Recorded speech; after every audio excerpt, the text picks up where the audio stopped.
14º Congreso de la Red de Carreras de Comunicación Social y Periodismo RedCom. Un placer haber contado con la presencia de cada uno de ustedes y cada una de ustedes. Tenemos el gusto de presentar la conferencia de cierre FISEC-SINTE, Comunicación Estratégica en Tiempos de Incertidumbre, a cargo del doctor Octavio Islas, SINTE, doctor Raúl Herrera Echenique, FISEC Internacional, y el magíster Odil Beato Hernández, FISEC República Dominicana. Octavio Islas es licenciado en Sociología, magíster en Comunicación y Desarrollo, magíster en Administración de Tecnologías de la Información, doctor en Ciencias Sociales, es autor y coordinador de 20 libros, 65 capítulos en libros, más de 100 textos publicados en revistas de investigación científica, fundador de la revista científica Razón y Palabra, coeditor de Comunicar en Iberoamérica, y es la revista científica mejor ranqueada en el mundo en el imaginario de los estudios culturales, miembro de los comités científicos y editoriales de 35 publicaciones científicas internacionales. Raúl Herrera Echenique es experto en comunicación, estrategia y gestión de marca. Ha dictado más de 100 conferencias y seminarios en 12 países, presentado más de 30 ponencias en congresos iberoamericanos y asesorado a más de 100 empresas en 8 países de la región. Presidente del Foro Iberoamericano sobre Estrategias de Comunicación y socio de SEBRAN Experience en Chile. Es profesor invitado de Estrategia, Comunicación y Branding en 15 universidades de 8 países de la región. Doctor cum laude en Comunicación Organizacional por la Universidad de Málaga. Odil Beato Hernández es primer teniente de la Fuerza Aérea Dominicana y licenciado en Comunicación en 2 maestrías. Una en Gerencia de Comunicación Empresarial y la otra en Comunicación Política Avanzada. Cuenta con diplomas en Constitución, Derechos Fundamentales y Comunicación Social. Ha sido el encargado de los departamentos de prensa de la Base Aérea Puerto Plata, Base Aérea de San Isidro de la Fuerza Aérea de República Dominicana y Ministerio de Defensa. Actualmente es la subdirectora de Relaciones Públicas del Cuerpo Especializado en Seguridad Aeroportuaria y de la Aviación Civil CESAC. Imparte docencia en el Centro de Educación Superior NEX de la Universidad de Lleida en España. Es productora local Pixar de los programas de televisión Cartas sobre la Mesa y entrevista de la cadena de televisión Rusal RT en español. Trabaja como periodista en los programas especiales de la Z101, ofrece asesorías particulares en materia de comunicación corporativa y política, entre otras tareas relativas al área de la comunicación social. Además, se desempeña como locutora, maestra de ceremonia y actriz de cine. Damos la palabra al moderador magíster Sebastián Violante.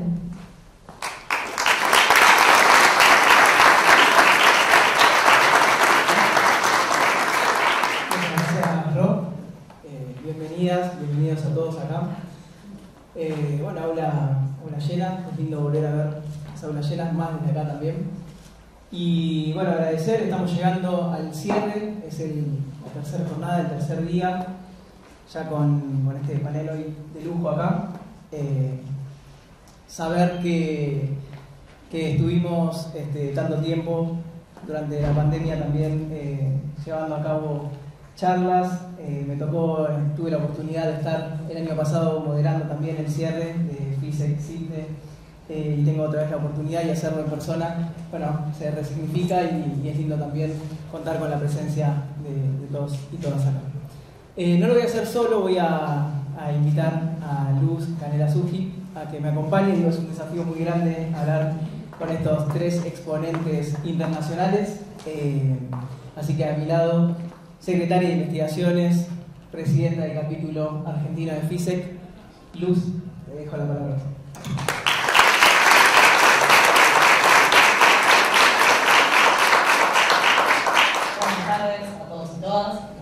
Durante estos 3 días, nos vimos durante todo el día de hoy. Saludo nuevamente a quienes están recién incorporándose.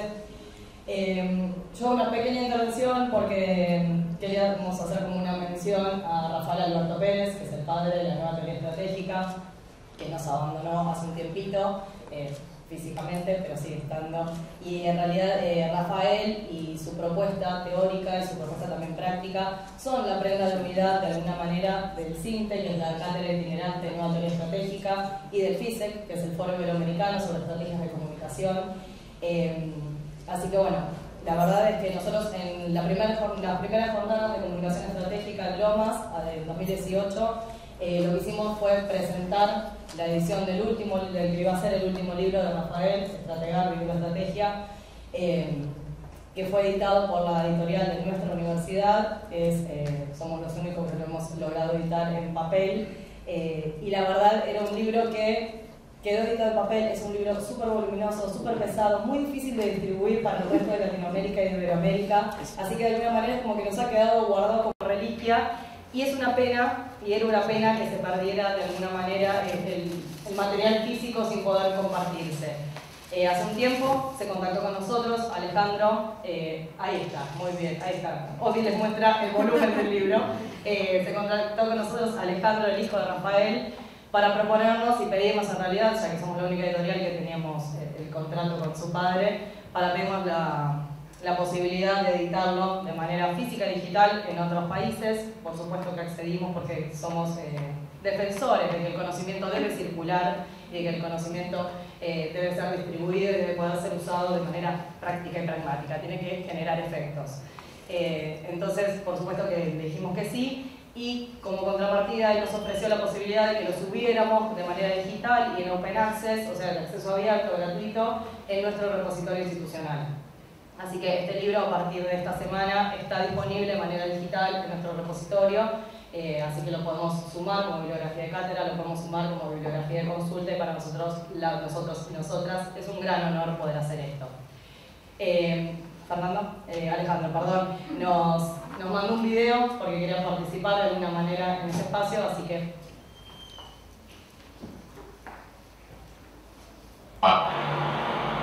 Muy buenas tardes a todos en Argentina. Soy Alejandro Pérez Ferrán, profesional de la comunicación y del marketing turístico a nivel internacional. También estoy aquí por ser el hijo de Rafael Alberto Pérez, padre de la nueva teoría estratégica. Lo que me gustaría decir hoy quizás parezca simple, pero creo que en el fondo es muy importante. Yo no soy un académico, yo no soy un investigador. Yo me dedico a la práctica, a la acción en el día a día, y cada vez tenemos que tratar y lidiar con la inmediatez absoluta. Yo recomiendo a los jóvenes profesionales, estudiantes y jóvenes académicos que no se olviden de la parte teórica. No me gustan los dogmas de fe, pero a mí la nueva teoría estratégica y otros trabajos de compañeros y colegas académicos de mi padre me han servido mucho para estructurar, articular y crear contenidos de comunicación estratégica complejos. En el turismo, más allá de enfrentarte a una persona tumbada en una hamaca debajo de una palmera, la nueva teoría estratégica me ha guiado a tocar temas complejos como la sostenibilidad, el turismo masivo, el progreso social por turismo, temas de crisis, por supuesto, la pandemia, la guerra, y temas que necesitan de esos pensadores, de esos académicos, de esos eruditos que miran los fundamentos y miran al medio largo plazo, mientras nosotros estamos más inmersos, como decía, en la inmediatez. Agradezco mucho a Raúl Herrera de FISEC por seguir desarrollando proyectos en este ámbito y por presentar el libro póstumo de mi padre, o en honor a mi padre, Estrategar. También a Octavio Islas de CINTE, como no a Luz por invitarme y estar con ustedes hoy, aunque sea un ratito de manera virtual, y a la Universidad Lomas de Zamora. Gracias a todos, y aquí me tienen en España, en Madrid, para lo que necesiten.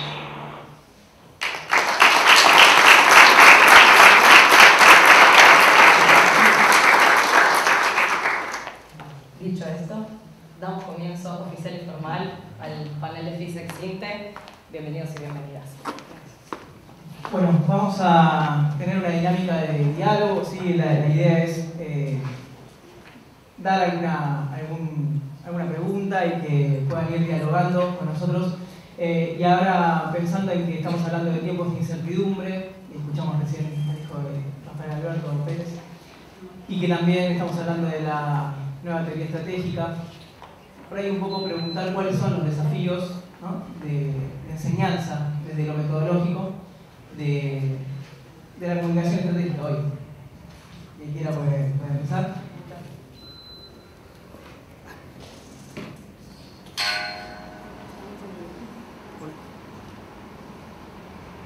Sí.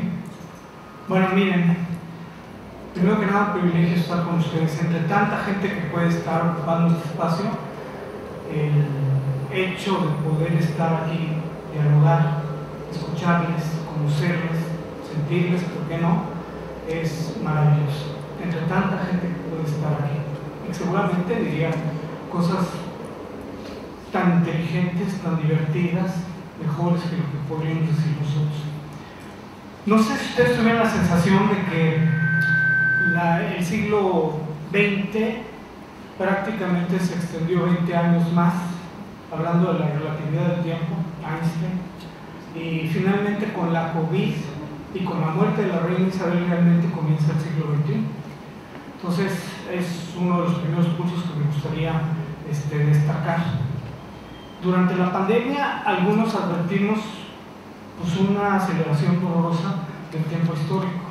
¿Por qué aceleración dolorosa? Pues mientras nosotros vivíamos una profunda incertidumbre sobre el gran error de algunos futurólogos como Noah Harari, que habían vaticinado el fin de la edad de las epidemias, el fin de las guerras, pues nos dábamos cuenta que, primero, que las epidemias no habían terminado, y luego con el conflicto Rusia-Ucrania, que tampoco las guerras han terminado. Somos demasiado humanos. Durante todos esos años de incertidumbre pasaron cosas muy interesantes hacia la comunicación. La aceleración de la cuarta y quinta revoluciones industriales. La cuarta la anuncia Schwab, que es Klaus, el gran promotor del Foro Económico Mundial, comienza hace 5 años. La biotecnología y la inteligencia artificial son los ejes vertebradores. Lo digital hay que pensarlo en una transición, ya no necesariamente es la agenda fundamental. Y la quinta revolución industrial supone la economía del espacio. Meteoritos, hay platino, hay N cantidad de riquezas detrás de todo esto.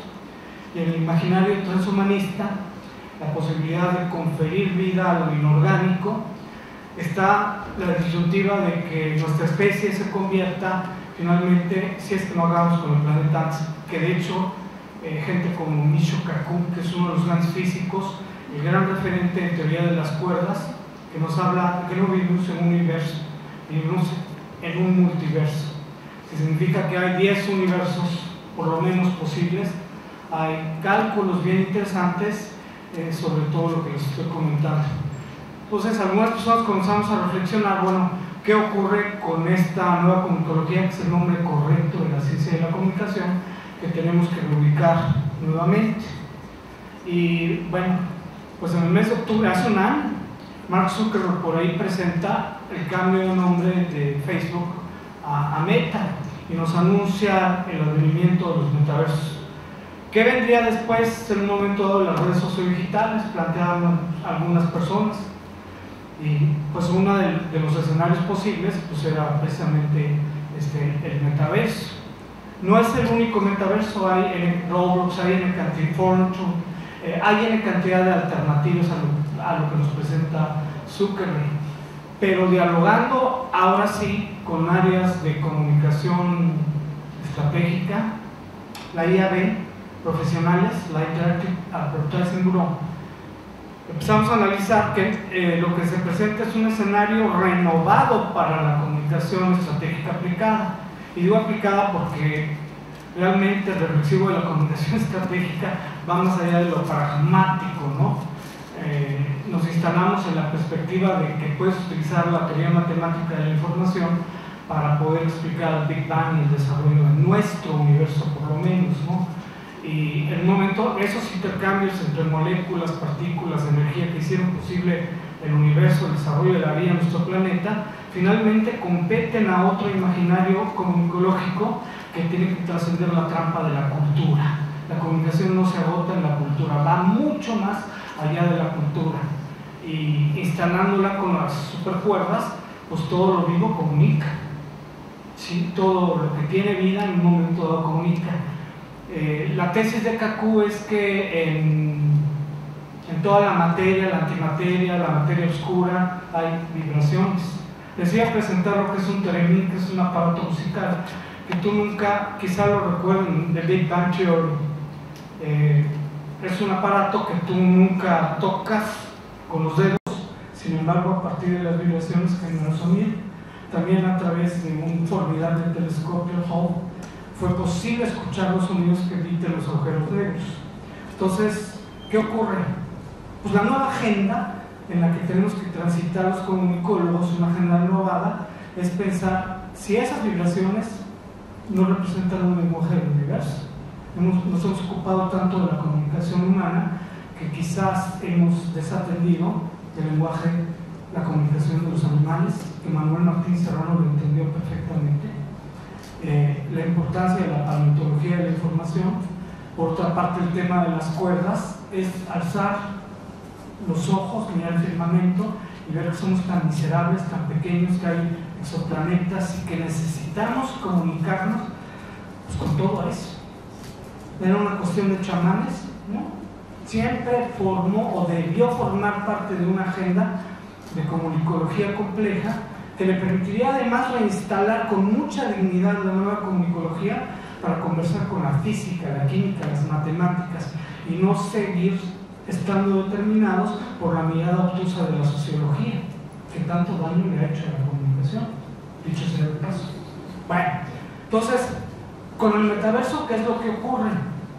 Pues que empieza a generarse una nueva industria paralela a la cual va a transitar la industria de comunicación que conocemos.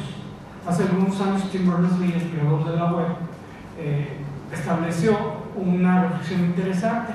Dice, nada ha transformado tanto la comunicación humana como Internet.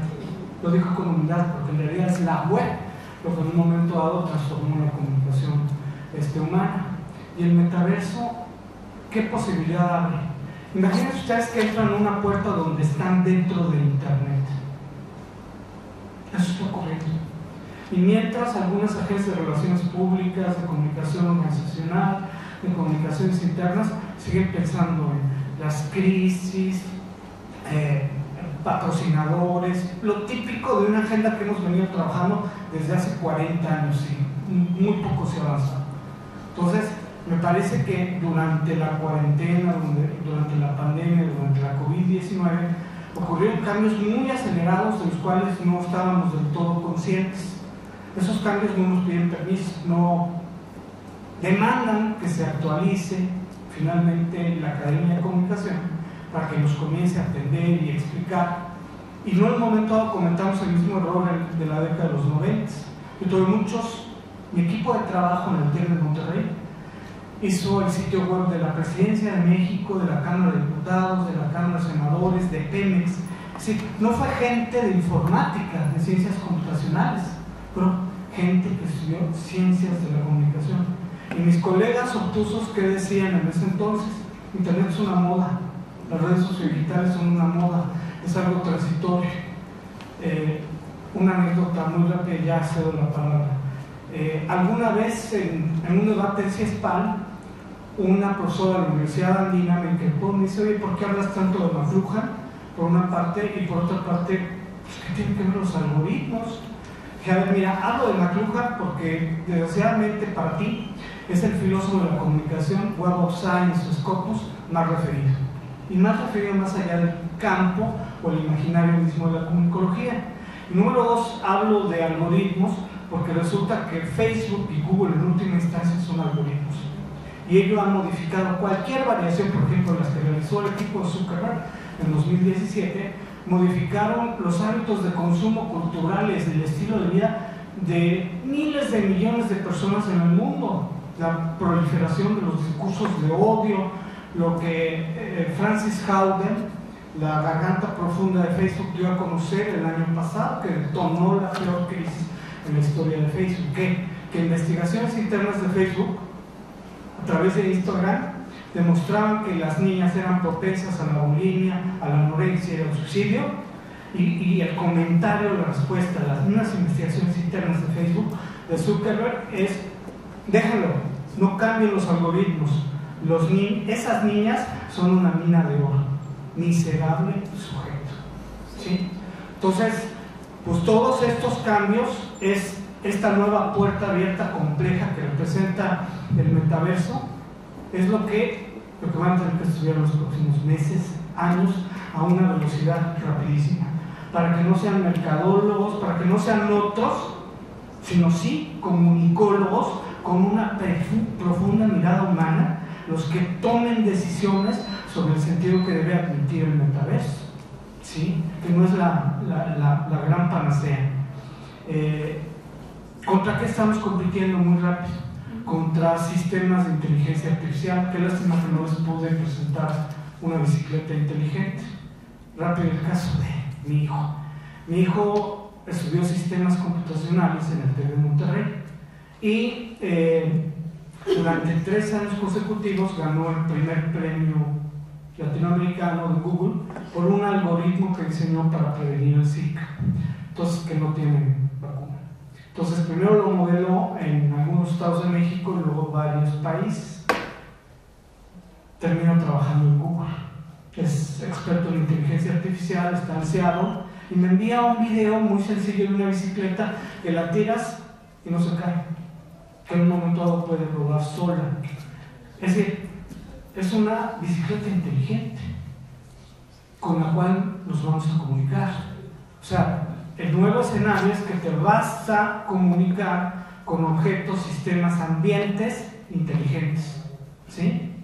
Entonces hay que prepararnos para ello. Robots que pueden, y ese es el tema de la inteligencia artificial profunda, pueden ser más inteligentes que tú, y no solamente van a hacer las tareas feas estos robots, sino pueden hacer las tareas de un analista formado en las mejores escuelas de negocios de los Estados Unidos, que toman decisiones bursátiles más acertadas que el experto.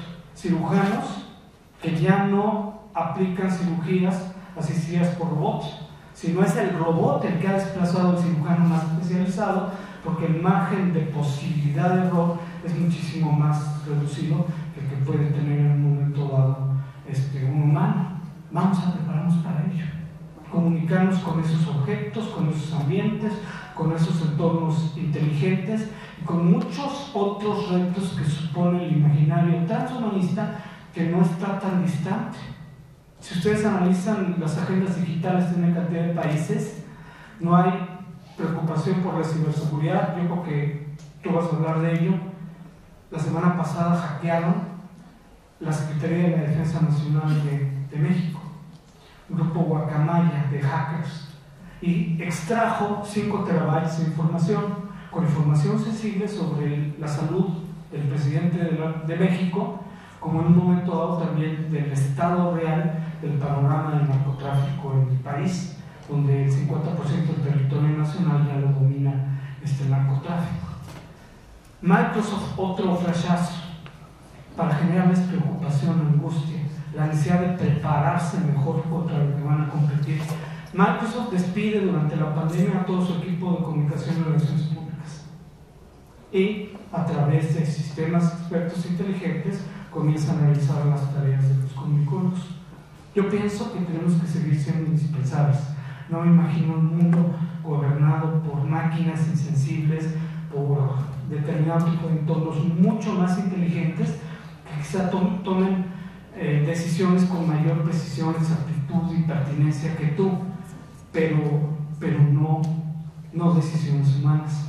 Y además, pues, que hay muchísima gente, muchos colegas y muchos alumnos sin posibilidad de trabajo. Entonces, una invitación a prepárense mejor, a sí resucitar a McLuhan, entender que los medios de comunicación son extensiones de nuestros sentidos, que los medios son tecnologías y que el tipo de tecnologías que tenemos ahora enfrente pues son extensiones de nuestras neuronas, de nuestro cerebro, de una cantidad y la hibridación biotecnológica.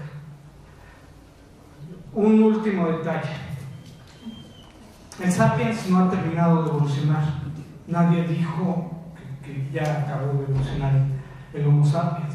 De la familia de los primates somos los últimos que quedan. Los australopithecus, que eran más fuertes que nosotros, no pasaron la prueba de la adaptación, el principio darwiniano, que necesitas que aquellas especies que sobreviven son las que finalmente pueden adaptarse mejor.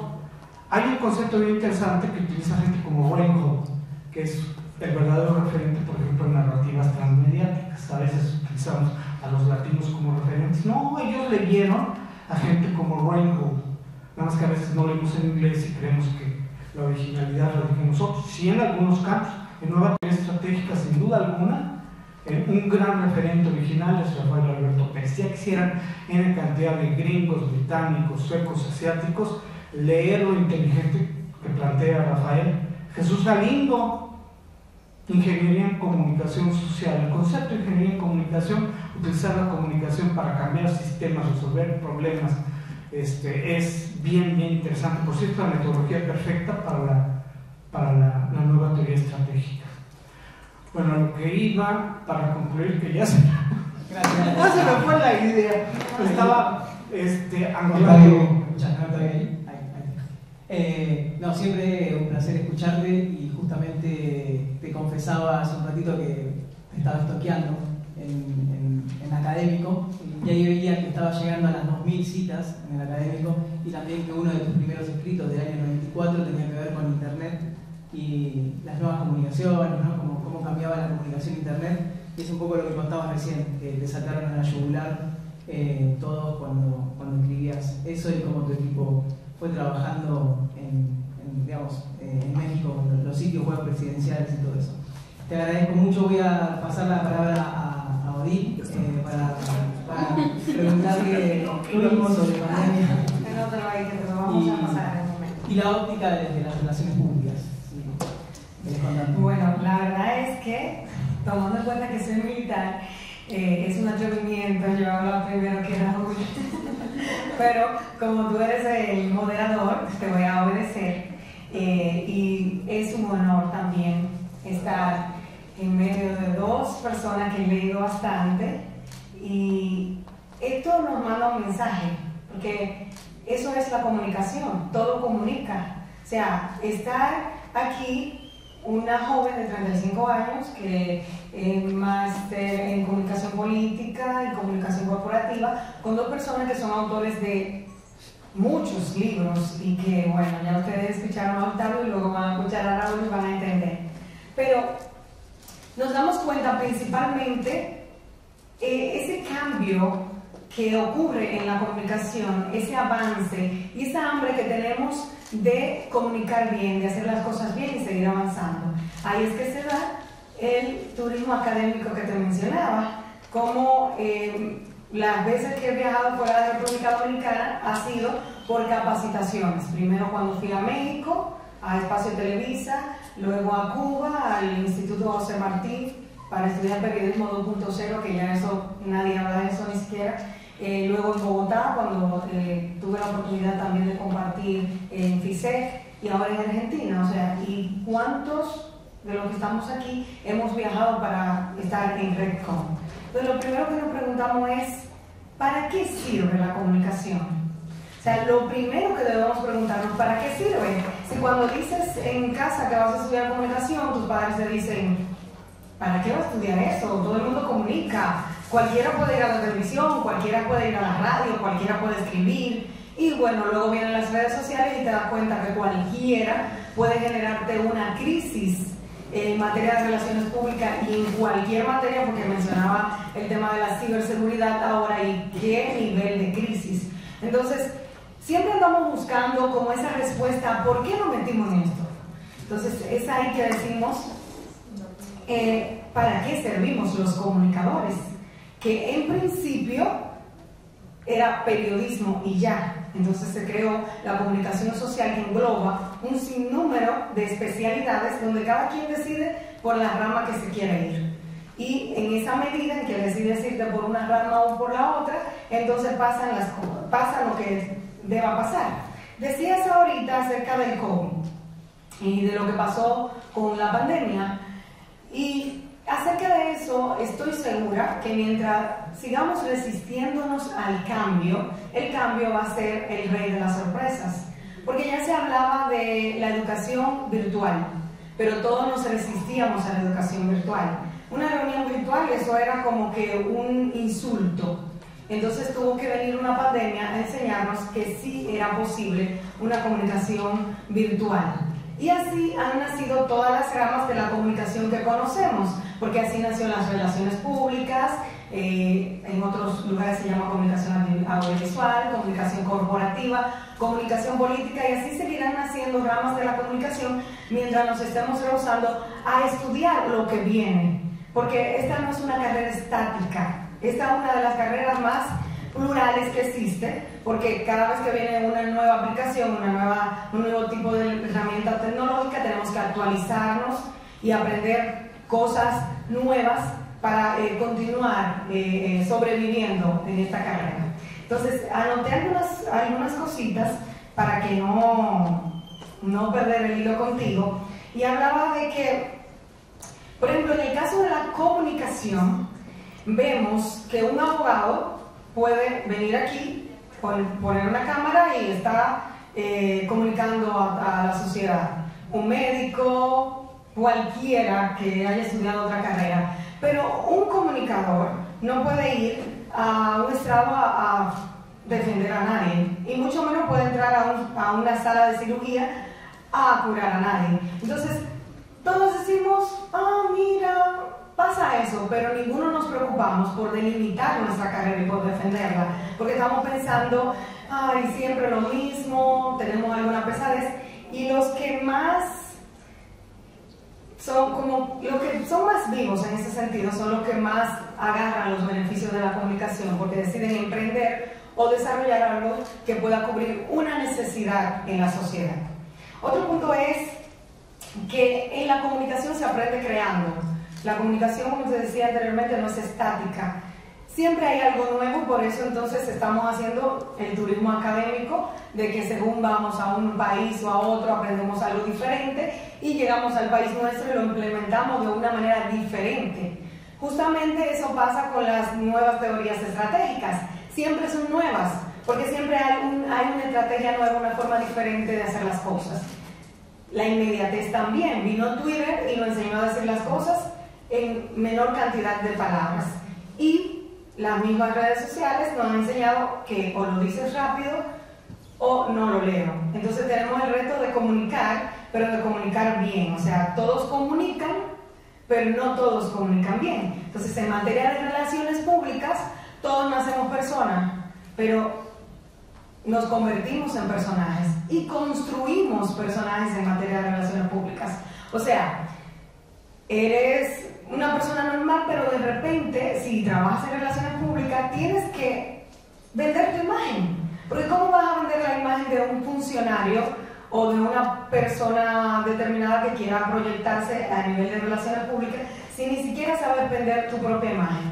Entonces, los que trabajamos en relaciones públicas nos la pasamos a veces haciendo cuentos en las redes y no aprovechamos esa herramienta para educar o para vender lo que realmente hacemos. Ese también es un error. ¿Por qué? Porque la tecnología nos da las herramientas, es que simplemente no sabemos utilizarla o no nos enfocamos en qué es lo que queremos hacer, o queremos hacer tantas cosas que finalmente no hacemos nada, o no le damos importancia a lo que hacemos. Y pasa constantemente que queremos, por debajo del concepto de humildad, escondernos y decir, no, porque soy humilde, bueno. Y ahí aprovecho para mezclar algo que viví ayer, y les doy las gracias a Teresa Sushi de Canela y a don Rubén Canela por haberme acogido que tuvimos una cena donde se puede imaginar Teresa, Rubén, Octavio, Raúl y yo en una cena, o sea, cuál era el momento de comer. Entonces ayer cuando íbamos al SUTE, ella me muestra un mural de hace 50 años, cuando a sus 19 años ella creó ese mural. Y le traigo ese ejemplo porque es muy reciente. Entonces yo lo veo, me quedo impresionada, o sea, ella me dice que me va a mostrar algo que ella hizo como así, como sencillito. Yo estoy pensando que me va a enseñar como un cuadro de ese tamaño. Bueno, me va a enseñar una pintura, algo. Y veo, o sea, todo un pasillo de la estación del tren completo con su nombre, cuando empieza y cuando termina. Yo le digo, óyeme, pero si hacen algo así de mí en República Dominicana, que no le hablo a nadie le hablo, y tú me lo enseñas. Entonces, lo que le quiero decir es, o sea, cómo minimizamos lo que somos y lo que hacemos. En esa misma medida, nos vendemos. Quiero cobrarte por relaciones públicas, pero ¿cómo te pago si cuando veo tus redes sociales lo que veo es algo que no me identifica qué es lo que tú haces? Entonces, básicamente, en relaciones públicas se trata de construir al personaje, pero primero debo de construirme yo. ¿Qué yo hago y cómo yo te garantizo que te puedo vender a ti, que puedo vender tu imagen? Y contar la historia. Todos tenemos una historia que contar, con la que una gran parte se puede identificar. Entonces, vamos a contar la historia de nuestro personaje acudiendo a los sentimientos y a las necesidades. Esto es lo que se hace en comunicación política y lo que se hace ahora en las campañas políticas. Las redes se han apoderado tanto del mal, en alguna forma, que lo utilizamos para dar noticias negativas, para hacer memes y para hacer cosas que le causen risa a la gente se quiere reír, que cuando el funcionario viene y muestra que al su hijo de despertarse va y le da un beso, voy a votar por él. Cuando vemos que el funcionario llega a su oficina y saluda a todos los empleados de mano con abrazo, voy a votar por él, porque eso es lo que hacemos normalmente, pero ninguno lo vendemos. Ninguno decimos que cuando nuestros hijos están en la mesa le enseñamos que hay que orar antes de bendecir los alimentos. No publicamos eso. Entonces cuando nos toca verlo en las redes, ¡qué emoción! Porque nos identificamos, o sea, la historia de ese funcionario, de ese político, me identifica y ahí es que se gana el voto de uno o cual. Y así ocurre con los funcionarios, con todo el que quiera vender una historia. Porque hable mucho, me apaga el micrófono. Con todo el que quiera vender una historia, tengo que aprovechar porque luego viene Raúl y ese sí tiene muchas cosas que contar. Pero siempre, en el caso de los comunicadores, acudiendo a la empatía, que es muy importante como recurso, la ética, que es lo que te puede blindar tu escudo. Cuando tienes ética vales un poquito más o mucho más, porque es tan poco lo que promovemos, el nivel de ética que llevamos, que si me muestra que tienes ética, entonces tú vales más. Y también la solidaridad, que es muy importante, y dos valores muy importantes: la felicidad y el bienestar. Desde el trabajo que hacemos como periodistas tenemos que vender eso, la felicidad y el bienestar, porque todos queremos estar bien y todos queremos ser felices. Entonces ninguna estrategia, ninguna propuesta de relaciones públicas puede ausentar esta parte, es muy significativa. Entonces, ¿qué pasa con las teorías, los libros y toda esta historia de la comunicación desde que surgió la comunicación? Que ya no puedo citar autores porque lo que hago es conjugar esas teorías y traerla a la realidad.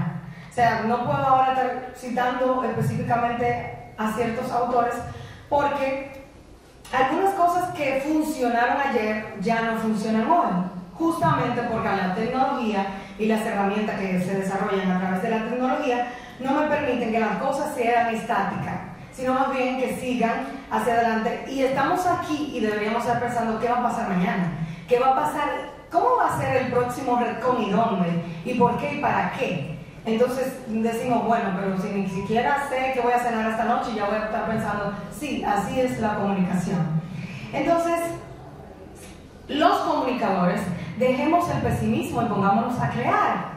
Ay, no, porque mira, mi jefe es dueño de un canal, pero su hija es abogada y el trabajo de presentadora de la noticia se lo van a dar a la abogada porque hija del jefe. Es mentira. Se lo van a dar porque tú no sabes vender lo que haces, porque tú no sabes proyectar lo que haces.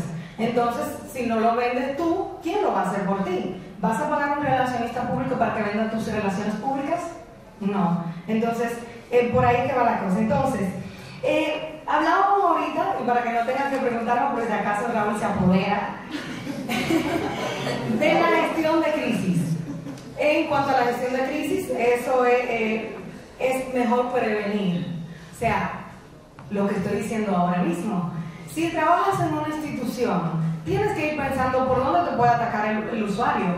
Si lo que vendes es unos zapatos, si vendes zapatos, tienes que pensar que se puede dar la posibilidad de que un usuario compre un zapato, lo despegue y diga que se lo vendiste despegado. Entonces tienes que tener un manual que diga, ¿qué haría yo si un usuario de un cliente viene y dice que el zapato que le vendí está despegado? ¿Qué pasaría si ese usuario es un influencer con 40 millones de seguidores y va y dice que mis zapatos, los zapatos míos no tienen calidad? Entonces es mucho, la comunicación es mucho, especialmente la comunicación estratégica y la comunicación corporativa, ver allá adelante, ver qué pasaría si, ver qué pasaría en caso de, y fue lo que pasó con la pandemia. Nadie pensó que podía venir una pandemia y nadie pensó que pasaría si viene una pandemia. Entonces vino la pandemia, nos arropó, nos quedamos en la casa, nos encerramos y desde ahí empezamos a pensar cómo lo voy a hacer, cómo lo voy a comunicar, cómo me voy a proyectar. Entonces vino la sociedad y también nos arropó con su contenido. Empezaron a crear contenido y empezaron a creer que ellos eran comunicadores y periodistas. Y nosotros los apoyamos. ¿Por qué? Porque los canales de televisión, la radio y los periódicos le decían que enviaran sus noticias, que la iban a publicar, y le daban credibilidad a todo lo que mandaban, a todo lo que decían.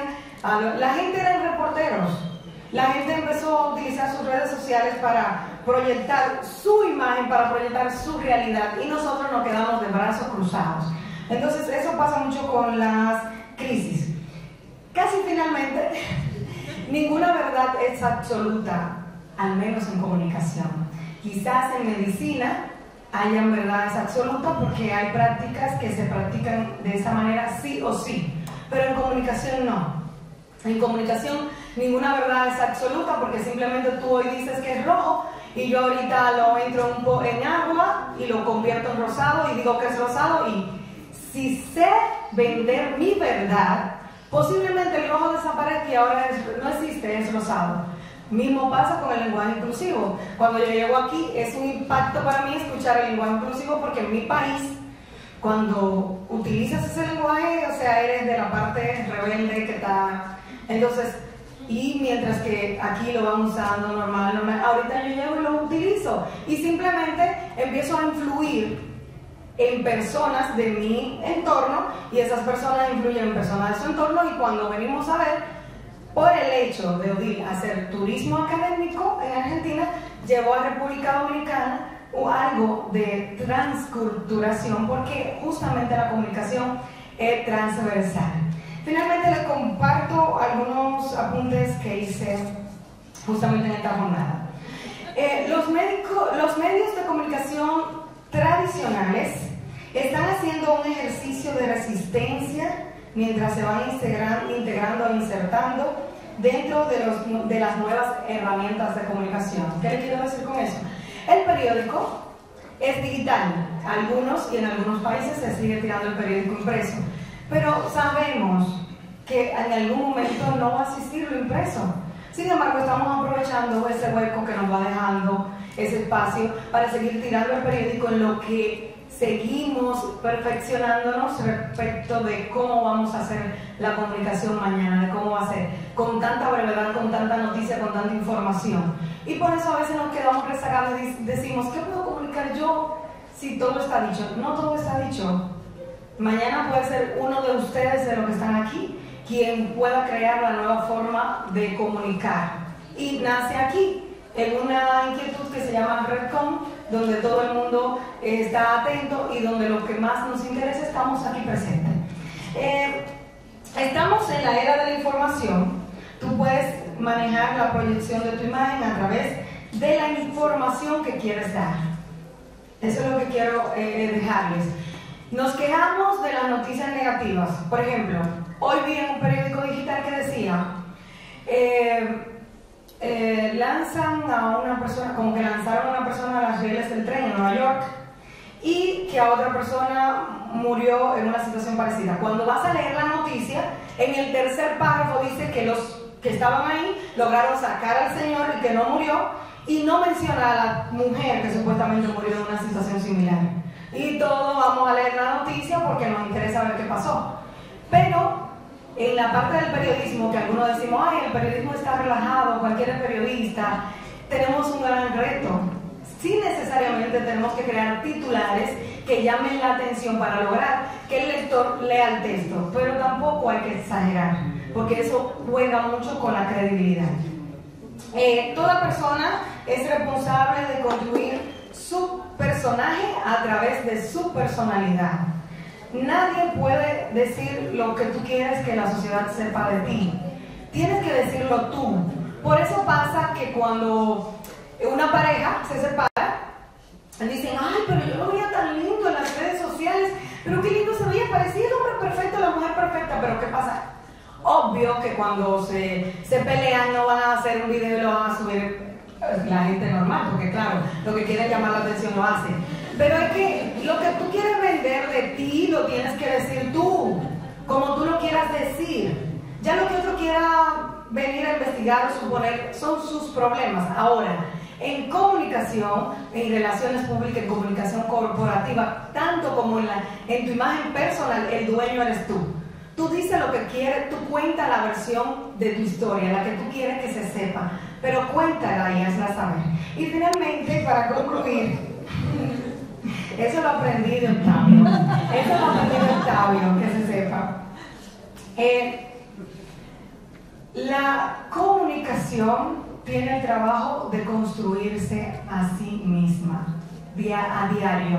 No podemos ser zapateros e ir descalzos. Entonces, construyamos nosotros lo que queremos que sea la comunicación, hoy, mañana y siempre, pero vayamos un paso adelante de todos los que compiten con la comunicación, porque la diferencia entre la comunicación y el comunicador es que el comunicador comunica bien, el comunicador sabe comunicar, y el comunicador es que tiene agarrado por los moños a la comunicación, porque todas las profesiones del mundo necesitan a la comunicación para comunicar.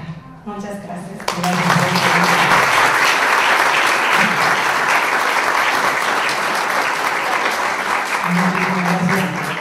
Identificaste al público con varias anécdotas también, y me dejaste para preguntarle a Raúl sobre, porque en varios pasajes está hablando sobre cuestiones complejas, y digo, podríamos hablar de escenarios complejos. ¿Cómo lo definirías, digamos, esta situación con pandemia y esta idea que traemos en el subtítulo, ¿no?, de comunicación en tiempos de incertidumbre?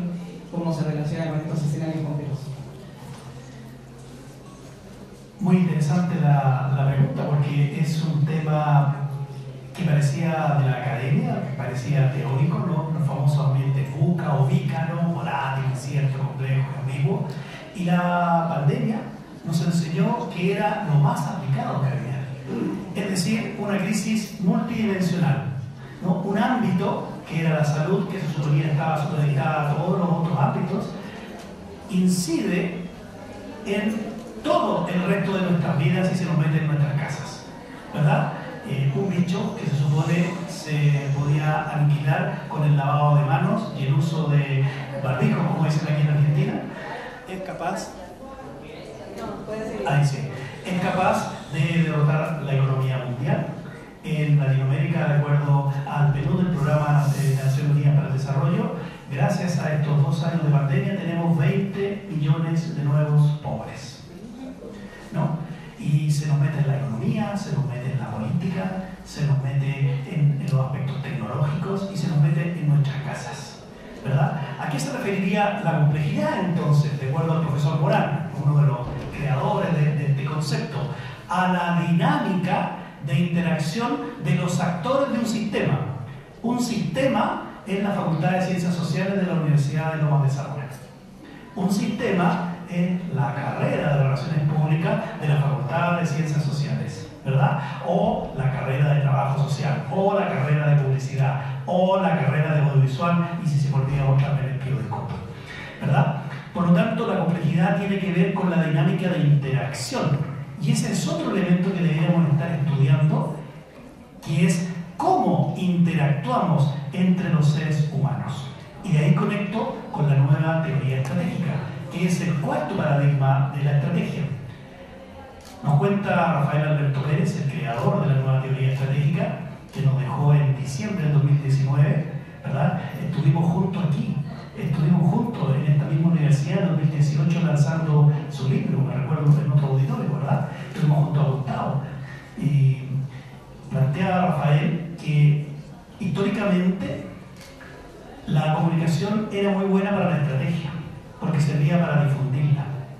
Pero nos dimos cuenta hoy que eso no es estrategia. ¿Qué hacen las estrategias que vienen desde la administración? Diseñan la estrategia y luego dicen, bueno, comuníquenla, ¿no? Y cuando ellos están diciendo comuníquenla, están pensando en información, no están pensando en comunicación. Fíjense, vamos a la base, estamos yendo a 1949, Charnock y Weaver, Wiener y todas las derivaciones que hay desde allí. Entonces, hoy día estamos diciendo que la estrategia es buena para la comunicación, ¿no? ¿A qué nos estamos refiriendo? A que ya debiéramos empezar a viajar hacia el futuro, como nos había dicho Rafael. Goldberg, junto a Katzenbach de la Universidad de Harvard, hablaban del feed forward, es decir, la retroalimentación hacia el futuro. Porque, ¿cómo se haría para estrategar este concepto que inventa Rafael Alberto Pérez? Es decir, cambia de sustantivo a verbo, estrategar, para diseñar estrategias que se instalen en el futuro y no necesariamente en el pasado. Nos dimos cuenta, paréntesis, durante la pandemia, que todo lo aprendido, bueno, no todo, pero que gran parte de lo aprendido hasta el 2019 no era aplicable en 2020. Y en 2021 porque estábamos aplicando una nueva realidad, ¿no? Y estábamos hablando de esta nueva realidad que todavía estamos aprendiendo a qué se refiere.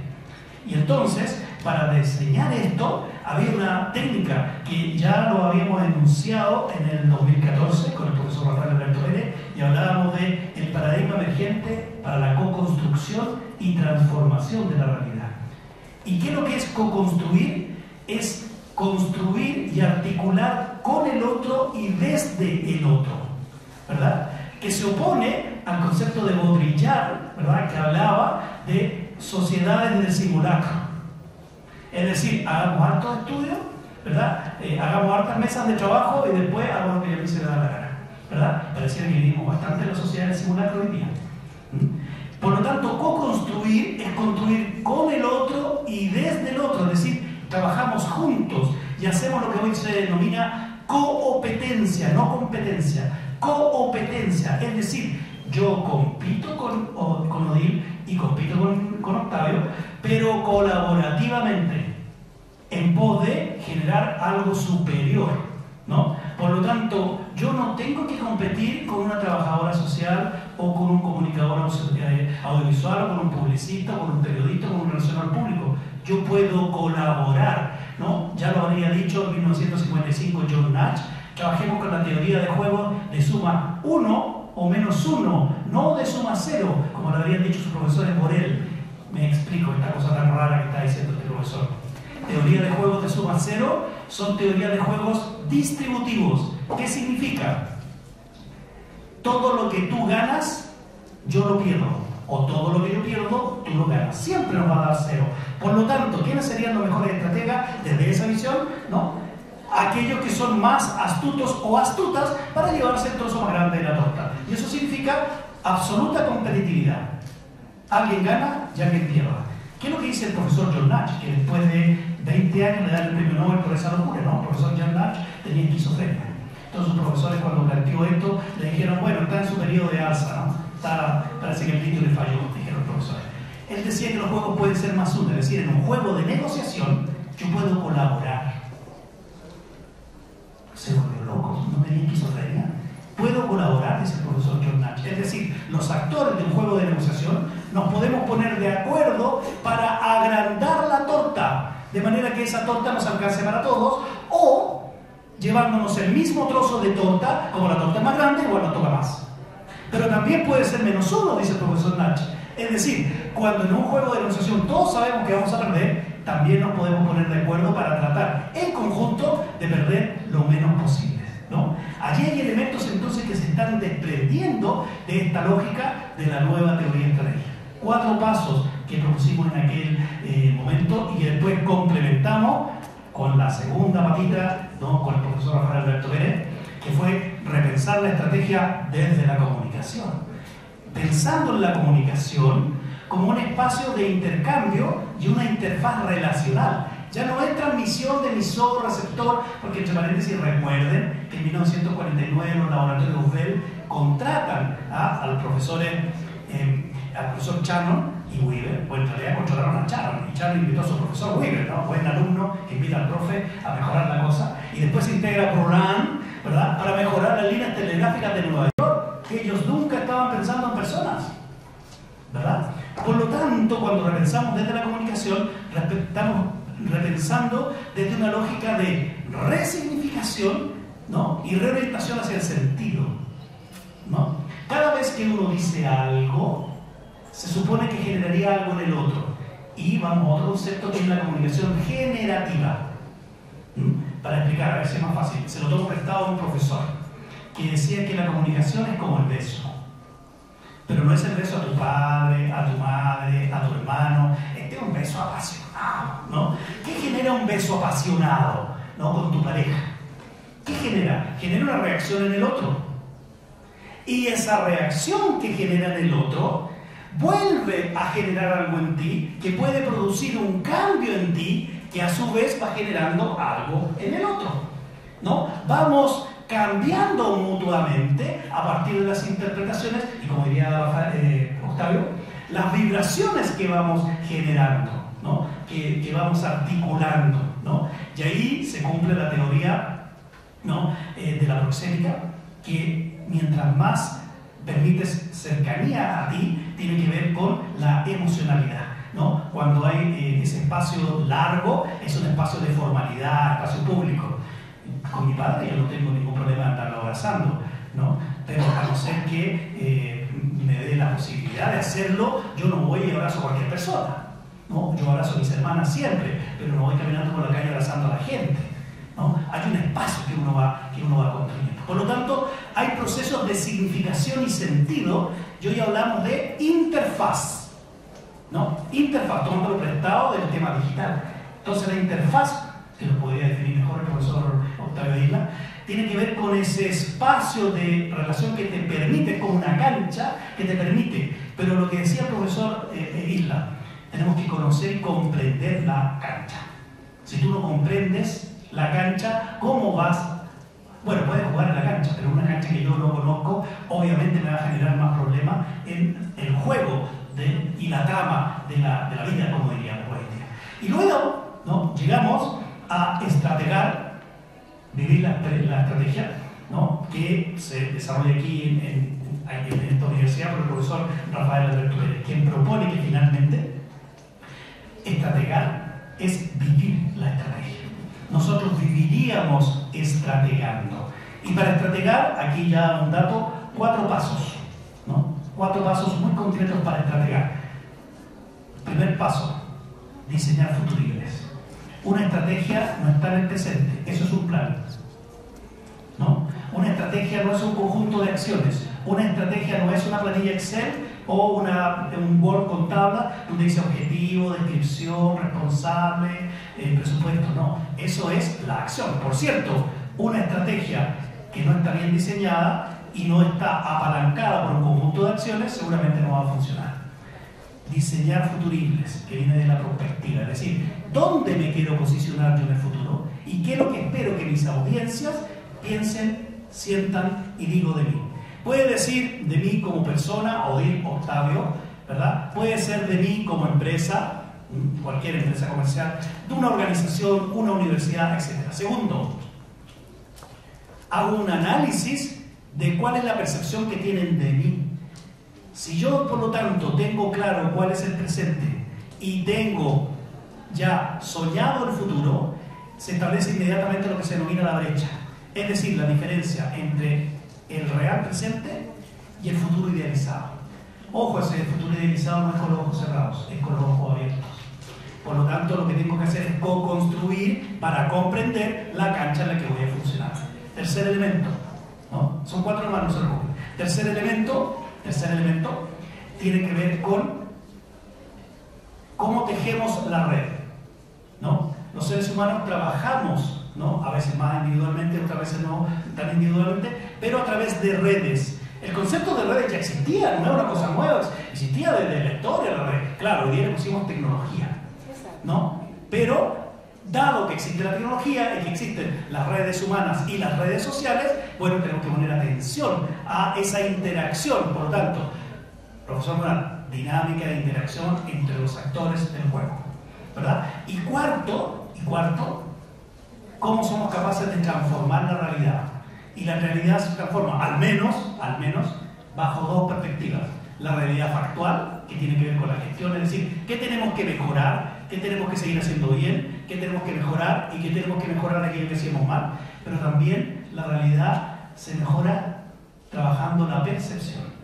Porque puede ser que nosotros tengamos una muy buena idea, un muy buen producto o servicio, pero, ¿verdad?, no somos capaces de instalarla en la mente de mi audiencia seleccionada. Ese sería un típico problema de comunicación, ¿verdad?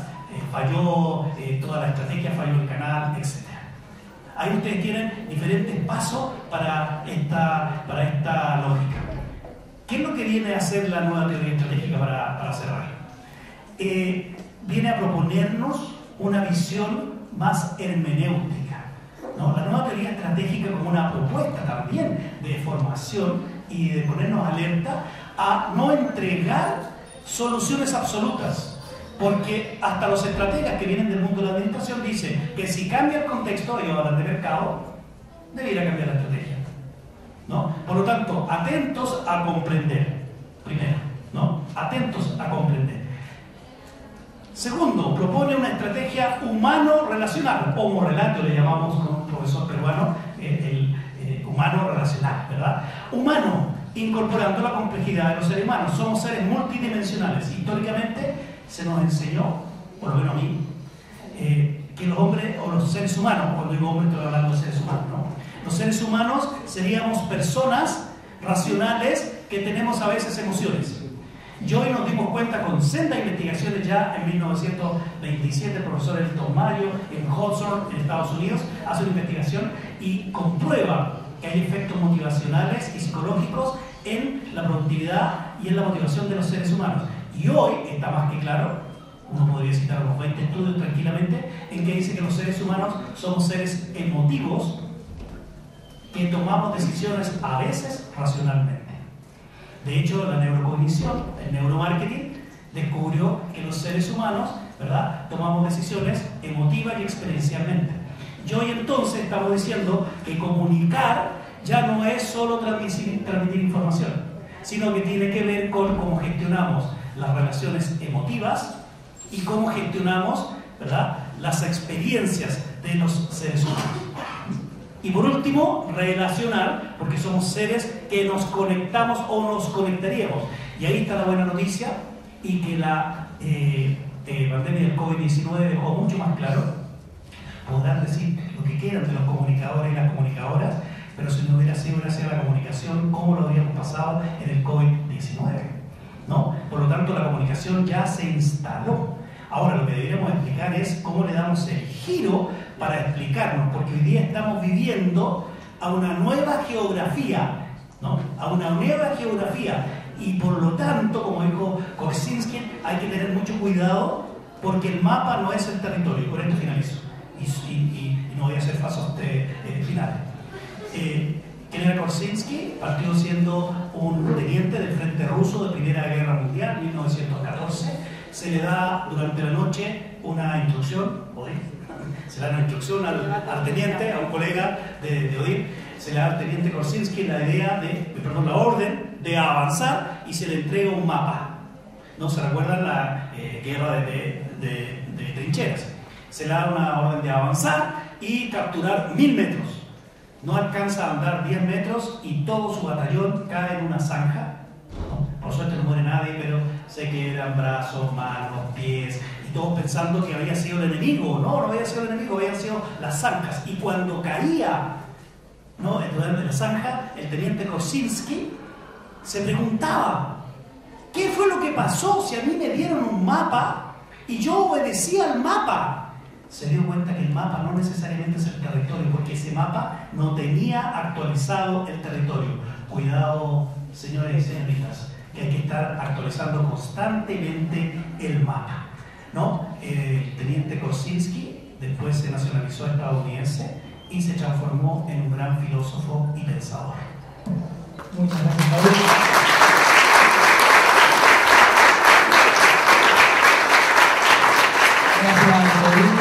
Gracias, Raúl, gracias, Octavio. La verdad que nada, me quedo pensando en un montón de conceptos y vi cuando iban escribiendo, habrán armado un artículo científico en ese mismo momento que estaban hablando entre los tres. Así que, bueno, pido un aplauso más, si puede ser para los tres.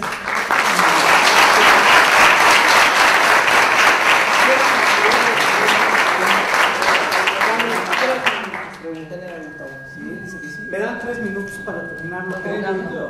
3 minutos. Sí. No digas que va a terminar. Bueno, miren, no les hablé del concepto de exaptación con el cual quería cerrar. Una exaptación es una evolución compleja. Entonces hablábamos del sapiens, que tenía que volver a evolucionar, y el transhumanismo es la ruta. Las próximas evoluciones no serán producto de la biología como de la tecnología. Es a lo que voy. ¿Habrá una exaptación de la comunicología posible? Yo digo que sí, ¿sí? Una de las cosas que más me gustan en el imaginario comunicológico es de Luhmann, tiene que ver con algo que señaló Raúl. Los sistemas se forman en la comunicación y cambian con la comunicación. ¿Qué sistemas? Empresa, familia, gobierno, sí, universo, también. Se formó en la comunicación del Big Bang, en intercambios de información, ¿sí? Y finalmente es lo que tenemos enfrente. Por ahí hablaba Raúl de la ciencia de las redes. Hay una ciencia de las redes, y fíjense, yo por eso utilizo mucho el concepto de red sociodigital. Hay otros tipos de redes, como cuáles: moléculas y átomos.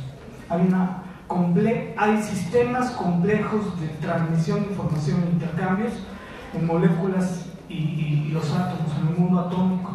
Pero como no dialogamos con los químicos, con los biólogos, sino con los burros de los sociólogos, pues no avanzamos en el ámbito de la comprensión de un universo maravilloso que ubicaría la comunicología en otro plano, ¿no? Entonces, y Korzybski, que señaló, pues es el padre de la semántica general, es un referente que utiliza Neil Postman, que es el otro padre de la media ecology, más inteligente que McLuhan.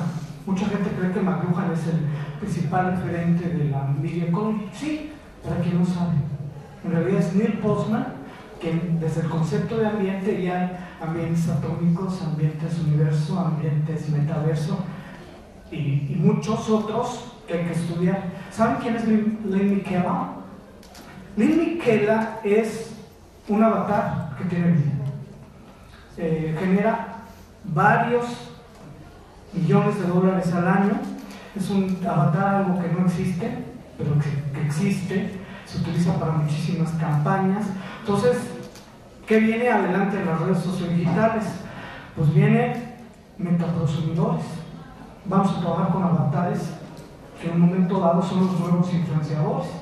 De hecho, ya durante la pandemia comenzaron a aparecer estos avatares y la industria musical coreana, la surcoreana, todos estos grupos donde tú no distingues quién es un avatar y quién es una niña real, ya forman parte de este entorno. Entonces yo sí tengo una ruptura o una diferencia en términos de lo que espero de la comunicación estratégica.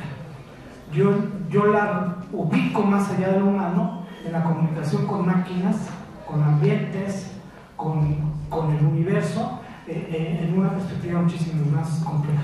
Creo que hay que meternos a ello, no pensar en una perspectiva que desde fuera se dice, esta comunicación estratégica es una etiqueta, es un instrumentalismo barato para llamar a las nuevas relaciones públicas, a lo organizacional, a otros campos.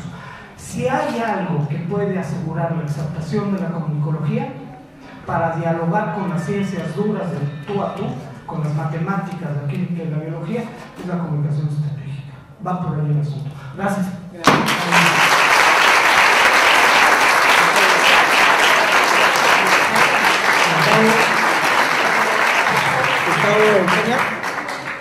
Le doy lugar para el cierre.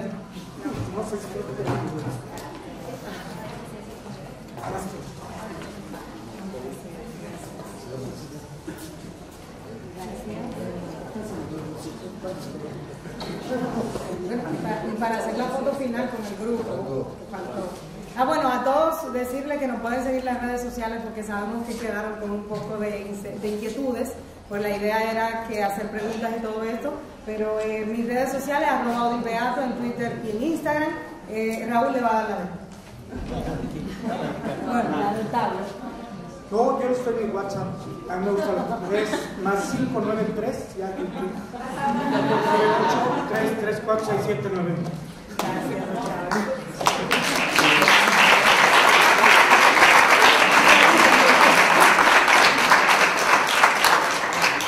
Yo no le doy la red, le voy a dar la palabra a Diego.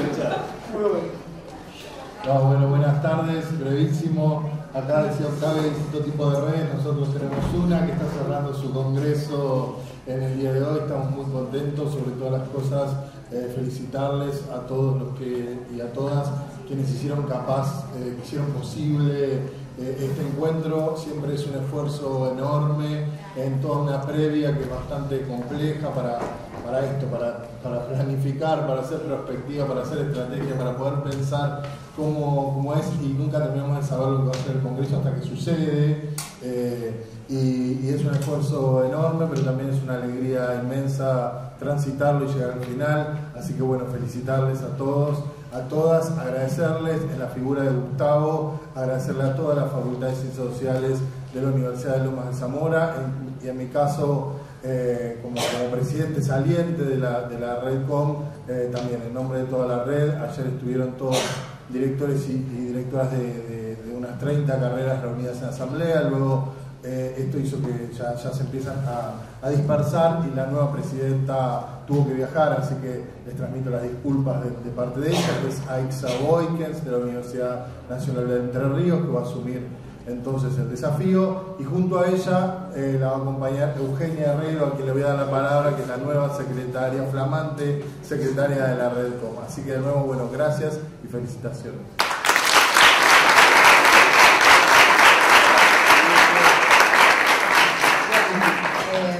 Asumiendo mi primer rol en esta función, que la cojo con mucha alegría. Y por supuesto también quiero felicitar y darle las gracias a la gestión saliente, en este caso Diego de Charras, representando a la UBA, que fue nuestro presidente en este último y largo tiempo, porque nos agarró la pandemia. Por lo tanto tuvimos que postergar esta instancia de elegir nueva comisión directiva. Es una red que tiene 36 universidades, más una que se nos sumó recientemente el día de ayer, así que somos 37 universidades de carreras de comunicación social y periodismo en la República Argentina. Es un orgullo. Por supuesto también acompaño los agradecimientos de Diego a Gustavo Naón, a su decano, a Luz Canela Sushi, a quienes les tengo un muy cariño muy especial. Allá en el 2008 en la Redcom de Mendoza fui sola y me crucé con los sushi. ¿Y a dónde estamos? ¿Y a dónde hemos llegado? Así que les tengo un muy especial cariño y les agradezco porque la verdad que tienen una casa hermosa. Feliz 50 aniversario a todos.